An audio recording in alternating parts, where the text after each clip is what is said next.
And we are ready. Hello, this is Michelle Vann, where we talk about health, wealth, and spirituality. We are live today with Miss Whitney Blakley. Whitney is a phenomenal young lady that is doing some great things in the world. We'll put it that way. We'll put it in the universe. She's doing some phenomenal things in the universe. She is a podcaster. She is an author. She is a woman who I have watched really began to morph into this uh, global kingdompreneur, and she is doing some phenomenal things. So, welcome, Whitney. Appreciate being on your show. Absolutely, absolutely. Tell us a little bit about who you are and in the whole kingdom. Wow. So who I am, I can definitely say that it's a definition that is constantly evolving. Mhm. As of right now, what I can say about myself is that I'm a 30-year-old millennial. I'm an entrepreneur and I'm an author. I just wrote a book called Hey Black Girl, and it's a children's book to help affirm Black girls right now. I've been really passionate about working with Black women and girls just to boost their self esteem, their confidence over the years. I worked a lot in the space of showing them what to do on social media and personal branding, but it kind of went so much deeper because when I realized that, people would struggle with putting things online or they didn't know what to put online, I wanted to understand like what were some of those underlying feelings. And a lot of it came from low confidence, low self esteem. And it really encouraged me to dig deeper into those topics. And then even thinking about my own this particular journey with self-esteem and really learning how to build my confidence over the years. So that's really what led me to write the book Hey Black Girl. So it's definitely been a journey. I definitely feel like I'm a woman of God. I really feel like I have a great spiritual relationship with God. And, it's something that keeps me grounded. I believe in having values because our values ultimately dictate our decisions. Mhm. So let's tell me a little bit about why there is such a push for you for self-esteem, for confidence, for branding, because I know that was kind of where I connected with you. The pandemic has been great in a lot of ways, in the fact that we have been able to connect with people that we probably never would have met before. But that whole branding piece, why is that so important? Well, branding important because it allows us to know who we are. I think when people hear the word branding, they think about colors, logos, and fonts, but it goes beyond just the aesthetics. Branding is truly the experience that you give people, it's how people experience you. And one of the things when it comes to having an experience is learning how to show up as your authentic selves. I think because we have so much access to information online, we're able to see so many different people. It forces us to question ourselves to say, are we really, Mhm. am I doing this right? Is this how it's Mhm. supposed to be Mhm. done? Mhm. And and people ask me just professionally as a marketer, they're like, well, Whitney, well, what's the secret? What's the secret to growing an online presence? What's the secret to becoming a success online? And I don't think there really is a secret hack. I think the biggest thing that you can do is be authentic and be consistent. Those are the two Mhm. driving factors. But the problem is most people don't really want to be authentic because they're too scared to show their true selves. So that's kind of where that low self-esteem or self-doubt and some of those issues start to come in. So it's really just important for me to work with people to, kind of do some uprooting of some of those things to understand why they have those particular problems so they can go up in the world and show up to become their best selves. So tell me a little bit about authenticity, in the sense that I know that there is, social media. Social media is one of those places where you can be whoever you want to be, whenever you want to be, how you want to be. Um, and so there is this piece in which authenticity is just hard in some senses. I know I ran for office in 2016, and part of what we had to do was we had to talk about ourselves. And I immediately gave my sister a call and said, "Oh my God, we did a horrible job of teaching me how to talk about myself."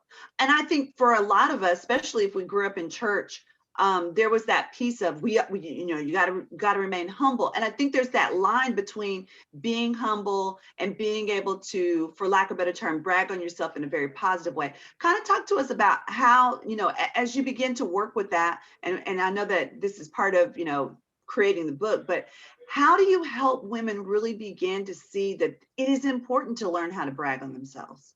Well, I think bragging on yourself is really important. It really boils down to telling your story.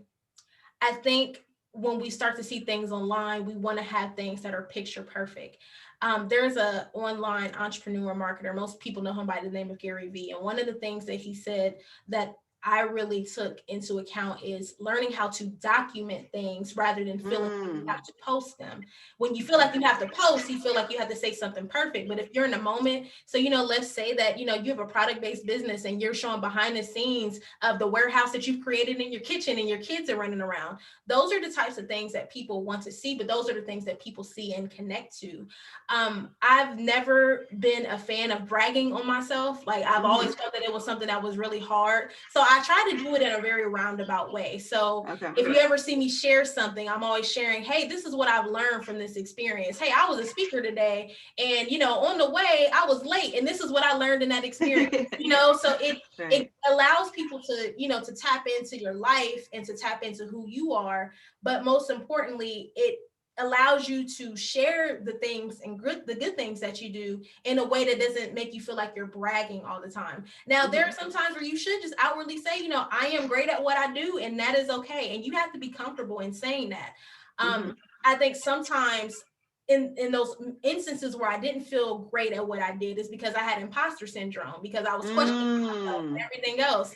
But mhm, when you get over that hump of thinking that you're not good enough, or that that your work doesn't speak for itself, you get into a position to say, I'm comfortable with that.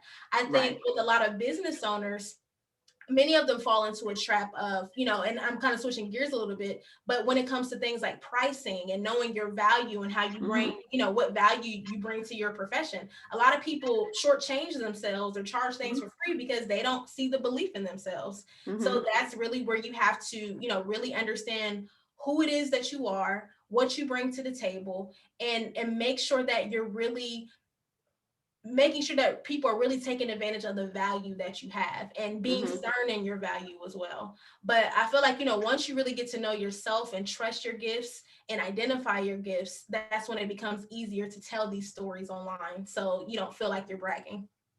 So how did you really begin to move into the space that you're in? I know that you're a podcaster. I know that you're an author. I know that you really do some branding. But how did you move into that space? Well, when I was graduating from college, I had two options. I was either going to be a teacher or I was going to work in broadcasting. Hey, And there's nothing wrong with teachers. and I wanted to do both. And I actually had the opportunity to go work in broadcasting. So I worked for Fox 19 in Cincinnati, Ohio. That was my first job fresh out of college. And, I learned a ton of things working at Fox when it came to storytelling, but I didn't like the hours. Like the news business is very quick, fast, cutthroat, and that's just not me and my personality. But what Right. I did love was the skills that I learned. I learned, about digital marketing, how to tell stories on an online platform, how to build communities. So Hmm. it showed me that I was headed in the right direction with media, but marketing was truly my thing. So I Right. just kept exploring down that path. I started to work with different organizations. And before I went into entrepreneurship full time, I was an associate director of marketing for a nonprofit organization. Hmm. So, marketing has really been something that's been a part of me. And I think it's very interesting because marketing is so much more than just promotion. It's really like psychology. Mm, Is understanding, what makes people go, like what gets people going.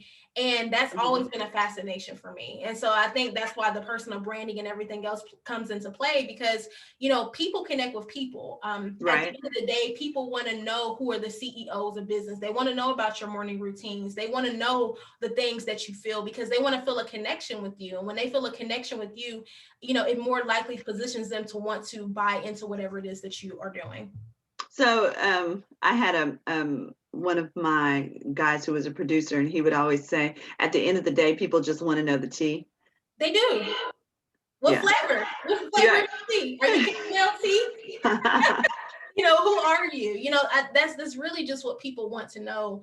And that's how you build relationships. There's a big misconception about social media. A lot of people think you just post and go. I don't believe in drive-by posting. I believe in building relationships. It's Hmm. really about how do you build relationships for people to connect with you. So in order for them to receive whatever message that you're trying to convey.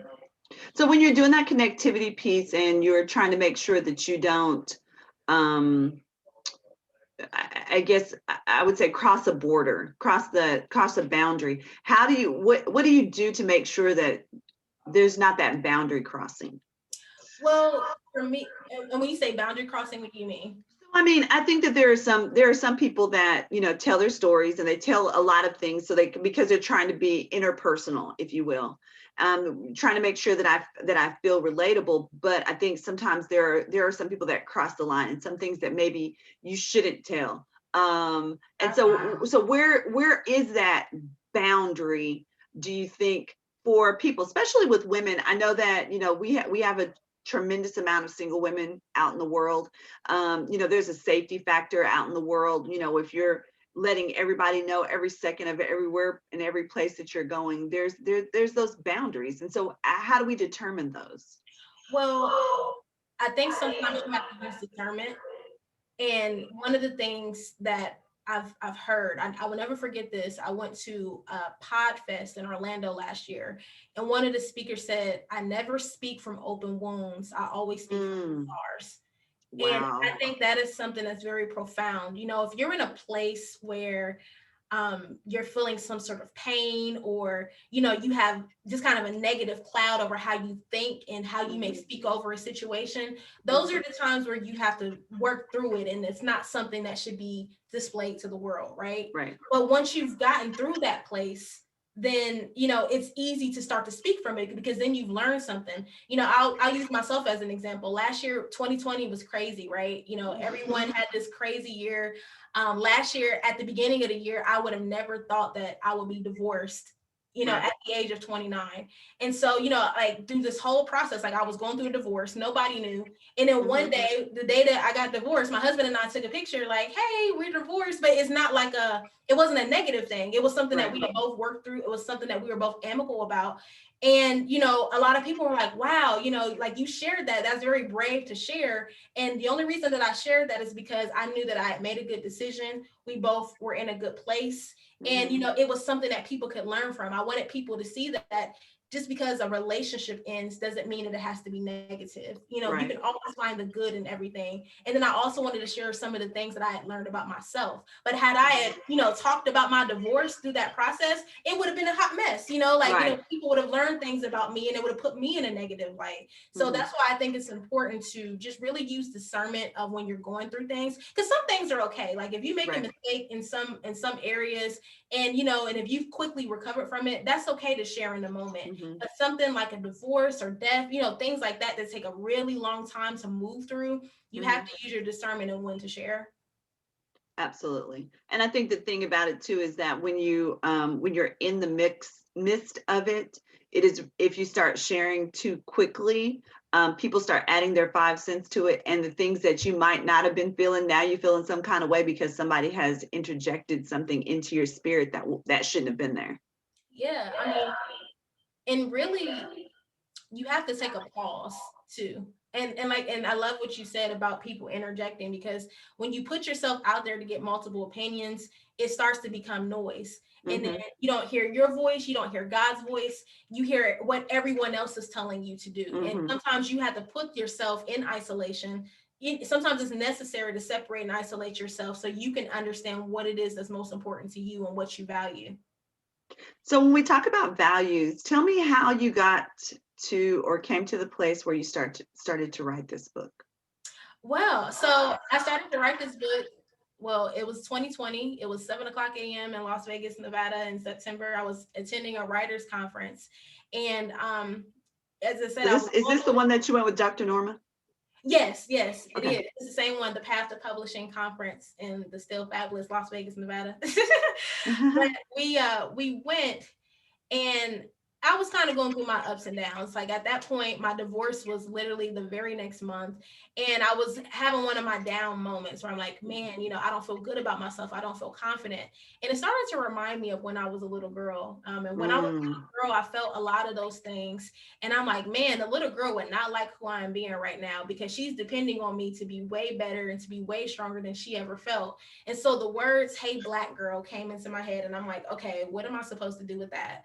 And so like mhm, I started started writing. I used to rap. So like I started writing and things just started rhyming at the same time. And I'm like, oh wow, this is it. Like, I wanted to address the things that the world told me that I had to be. And then right now, what would my response be to those things now that I Right. can do better and I know better?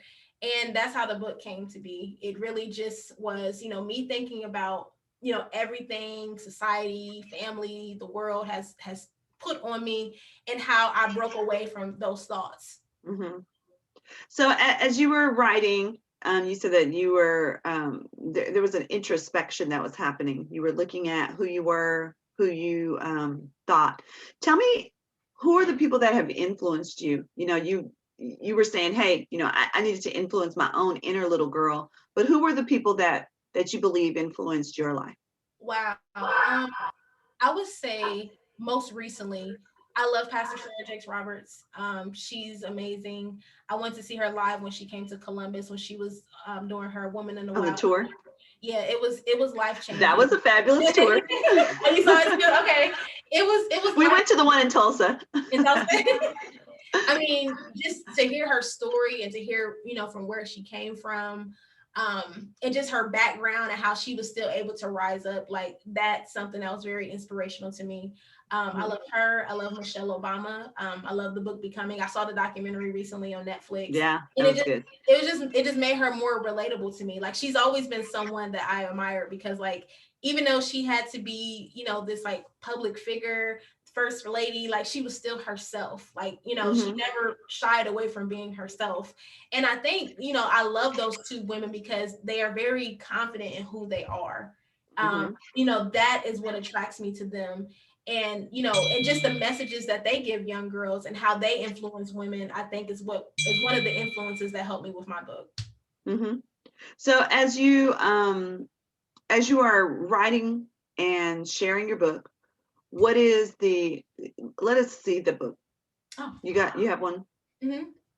This is So it. what was your inspiration? Because when I immediately saw the picture, I was like, oh, okay. So what was the inspiration for this Black girl? Well, I put a little girl. I wanted a little girl with glasses because that was me. I've worn glasses since I was in the fourth grade. And Hmm. inside on the illustration, she's kind of depicted throughout the entire book, just her dreams, her aspirations, things that she wants. And then the colors, obviously my podcast is Pink Lemonade Podcast. So pink and yellow is always just on top of my mind. I just Hmm. can't help it. I couldn't change the colors if I wanted to. But I really just wanted it to be someone who was relatable. She doesn't have a face, and the reason that I didn't put a face to her is because I wanted little girls to see themselves in her. Like I didn't want them to think that, oh, her nose has to be this way, her smile has to be this way. They need to see themselves. And even inside of the book, next to the dedication page, there's an area for them to put their own picture in there. Oh, So that's I want them to cool. be able to see themselves. So that is really cool. That is really cool. Tell us. So you said that you have pink lemonade. Mm-hmm. What is that about? What is your podcast? So Pink Lemonade is a self-help podcast to help you turn life's lemons into lessons. So I talked a little bit earlier about values, and Pink Lemonade was really my opportunity for introspection. Between 2016 to 2020, I've been running. I've been running literally for the last 4 or 5 years, and I never really took time to myself. So when I started Pink Mm, Lemonade, that was the one time I could give myself to really think about life and to think about what is it that I wanted or how did I think about certain things versus what everyone else was saying that or really telling me how I should be thinking about certain topics. right. So as you do the book and as you do the podcast, what are things that you right now, 2021, we're in February, we're coming to the end of Black History Month, going into Women's History Month. What are things that you would tell women to really begin to think about and to really incorporate in their life in 2021? In 2021, I think more women should incorporate self-care into their life. A big part of self-care is mental health. I highly recommend therapy. I think therapy is one of the greatest investments that I put into myself in 2020 because, sometimes we can assess and figure out things on our own, but sometimes you need an external voice to help you, someone who's non-biased, someone who, you know, is not a family member or a friend who can give you a different type of opinion. So I definitely would say put self-care at the top list of priorities. And then another thing that I would say is to lean into being more apologetically you. I know it's really hard Mm, to think, you know, like it's hard to show up as yourself all the time. right. You know, I've seen that, you know, just even working in corporate America, you know, like I've been victim of code switching and feeling like that I have to go into work every day with a smile, even when I don't. Like, those are things that you don't necessarily have to do. Like, I think Hmm. the world is changing. I think we're getting into a place where Black women can be more apologetic. And I think it's time to take advantage of that change. Okay. Whitney, I thank you so much for taking time to hang out with me today, to talk to us about your book, to talk to us about your podcast, to kind of just let us peek a little bit into your life. What do you have that's coming up? I know that you have the book and people can buy the book. Where can they buy it? You can get the book at pinklemonadepodcast.com or bit.ly/hey black girl. Okay. And do you have any classes or anything that are coming up that people might want to check into? I don't have anything coming up right now because I'm just like all about this book at the moment. But Okay. just make sure that you check out the Speaker Razi website. If you go to speakerrazi.com, you'll be able to see some of the upcoming challenges and classes that I'm able to offer as well. So, and if you Absolutely. join the mailing list, you'll be able to get all that information. All right. So Speaker Rotzi and Pink Lemonade podcast. Absolutely.